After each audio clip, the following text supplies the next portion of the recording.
Rev up your engines. Mr. J. Scheme, and he says, wanted to thank you, Scotty. I'm happy with my purchase. I got a 2016 Toyota Camry.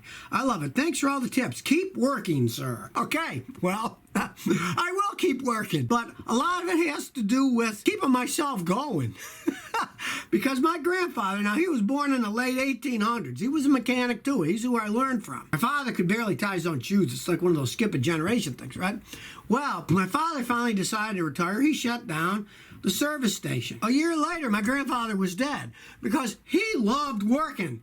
And he was in his 80s, but he loved working. When he stopped working, he just kind of moped around the house, and he'd watch football games on TV, sit on a couch, and within a year, he was a goner. So, my theory is, if I keep working, that'll keep my mind going, keep my body going, and I'll be able to help everyone out for longer and longer, and help myself up, so I'm not sitting there bored out of my mind doing nothing.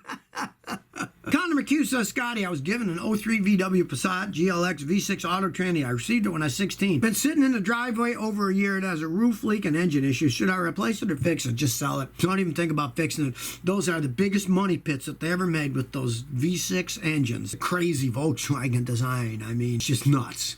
And those things are a small fortune. You probably spend more money fixing it up to get it run perfectly than you ever be able to sell the stupid thing for, because it's a 16-year-old Volkswagen and they go for nothing anyway. Just sell the stupid thing.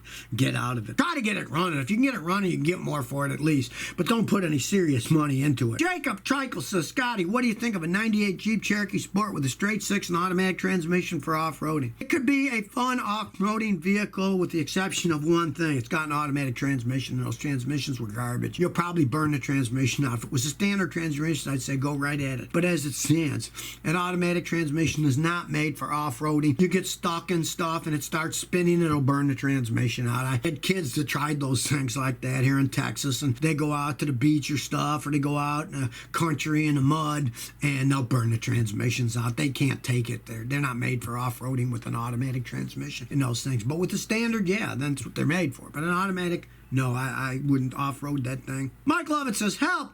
Help me, Scotty. What do you think about the Lexus SUVs versus the Toyota SUVs? Which are more reliable? What's worth buying? Okay, Toyota is one company. There is no Lexus company. Toyota and Lexus are all made by Toyota. Since the Lexus are the luxury high-end ones, guess what? The parts cost a ton more. Whenever I work on them, I'm just amazed at how much more the parts for the Lexuses cost than the parts for the Toyota. Now, sometimes you'll find they're interchangeable, so you don't care. But Toyota SUV, if you want an SUV, Highlander, RAV4, depends on what size you want. They're all really well made, you know. My only beef with any of those things are, if you don't need all-wheel and four-wheel drive, get just two-wheel drive, because the repairs are 10 times as much if something goes on with the transmission with a four-wheel or an all-wheel drive than they are with just a two-wheel drive. I would not advise buying an all-wheel drive one unless you absolutely need to have that. Aaron Vegan, he says, Scotty, I'm thinking about buying a 2015 Nissan Sentra with an automatic transmission with 46,000 miles. I've heard of their tranny problems. Should I buy it? I wouldn't. Ever since Renault bought Nissan out a long time ago, almost 2 decades ago now, their quality's just been... And, I mean, it's got 46,000 in 2015. Let's say you get it for nothing.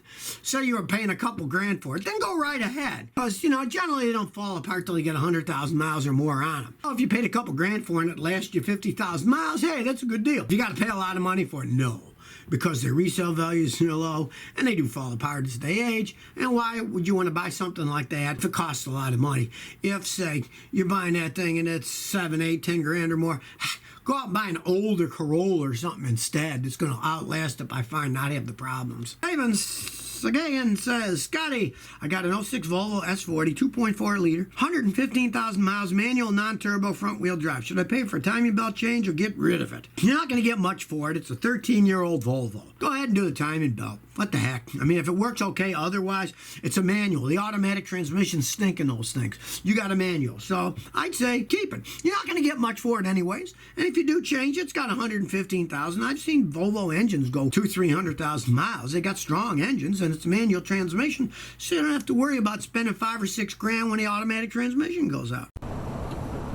So if you never want to miss another one of my new car repair videos, remember to ring that bell.